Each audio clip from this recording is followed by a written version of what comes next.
That just quick revision.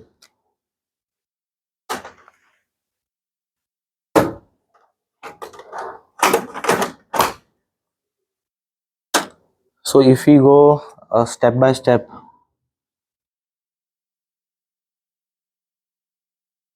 this is a cuff. This is greater tuberosity.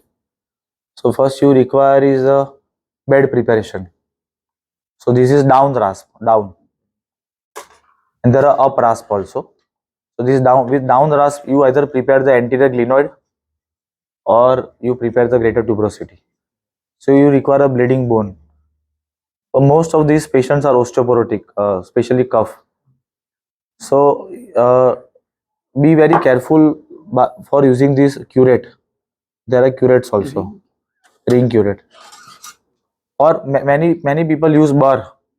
So in the past also I have used bar for preparation, and all the anchors came out on table because this cortex should have a good hold. So enough bleeding bone should be there, but not significant amount of bleeding bone should be there. So there is up down rasp, up rasp kya go? हाँ. So this is up rasp. This one. This one is specifically useful for the 6 o'clock position of the glenoid. This one, 6 o'clock position. Otherwise, it's not much useful. But this you can use for abrasion chondroplasty, especially for the knee joint. Certain angle, if your lateral femoral condyle outer aspect, or but nowadays we do with the microfractures. But for abrasion chondroplasty, you can use this. Once glenoid is prepared, you can use elevator for the mobilization of the cuff. You have seen. Yeah. So cuff we usually release superiorly between acromion, spine of the scapula, and the cuff, and below, above glenoid and below the cuff. But you have to stay flush to the bone, because if the cuff tissue is very thin, you might iatrogenically tear.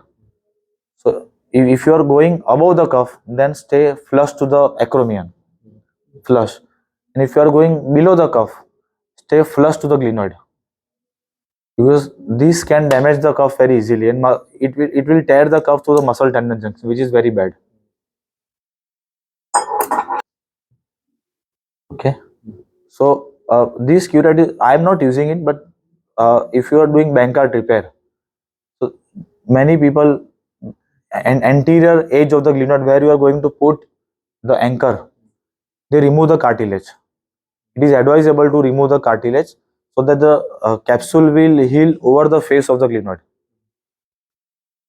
If you remove the cartilage and create a bleeding surface around 2 to 3 millimeter on the anterior edge of the glenoid, with this, I do with the shaver.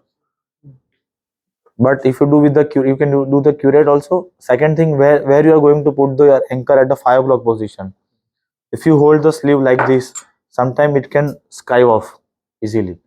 So you can do the curate, create a small crater, and then put your sleeve there. But we put the sleeve and ask assistant to do hammer. It is for that purpose. For anchor, okay. So there are, I think, same owl. Okay. And this is for bio. So if the bones are very high, so this is a laser mark here. If bones are very osteoporotic and still you want to use the non-metal anchors, metal anchors have good hold, but non-metal anchors, then don't go up to here. Just go little bit here, and then with the peak anchors, it will create its own hold. But with osteoporotic bone also, if you want to use non-metal anchor, then don't go very deep. Otherwise, ankle hold will be very less. For 6 mm cannula or portal dilator also. This is larger. So once threads are there, then there is suture management. Retriever.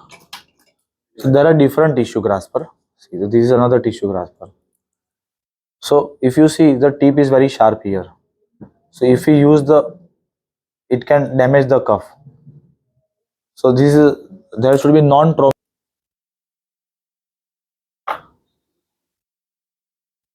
This is not. This is not for cuff or bank cut. But the best is now I use suture retriever only. You can pull it with the suture retriever. So once you have taken the thread out, there are two ways to pass the thread through this. One is direct, second is indirect. So direct also there are two ways. One is this direct suture passer. So that is called anti-grade suture passer, anti-grade direct suture passer. And another is retrograde suture passer with this bud beak, with the same technique which we do remplissage. So this is a direct but retrograde. You pass here, you hold the thread and then pull it out. So the people who do rotator cuff in beach chair position, sitting position, this is very if you are a patient and I'm doing in a beach chair position, so I can pass the scope from the lateral portal, and from anteriorly from the anterior cuff I can pass through this easily. Posteriorly also I can pass through this easily, and Nevius portal also I can pass through. But in lateral decubitus position, patient arm is like this, so surgeon's hand go across the arm, pass the cuff tissue is very cumbersome. So for lateral position for cuff, this is not very useful. So first pass is we are able to go everywhere. An indirect suture passer retrograde is this. And there are for 25 degree, 45 degree and straight left right. Similarly here also the bird beaks are left and right also.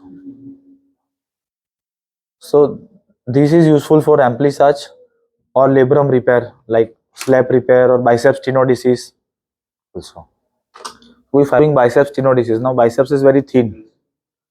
If we just pass one thread and do not tying, this thread will cut through.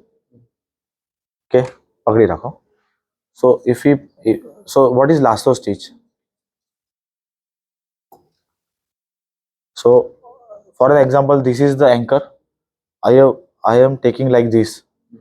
Now I will not take out the entire thing. Through the same window here, I will take out this. Now it will not cut through. So this is called lasso stitch. For tenodesis, biceps tenodesis or anything, you take this lasso stitch. As post. Now there are various types of sliding and locking, and whatever you are comfortable, you should know one whichever you are comfortable with. So I'll just do 2 or 3 passes. This is a Duncan's knot. This is only sliding, but it is non-locking. Once this is done, I'll pass through the loop, and so the short thread will be, I will be pulling this. So once the knot is here, I'll pass the knot pusher, make sure this is tight, and then I'll lock it with this.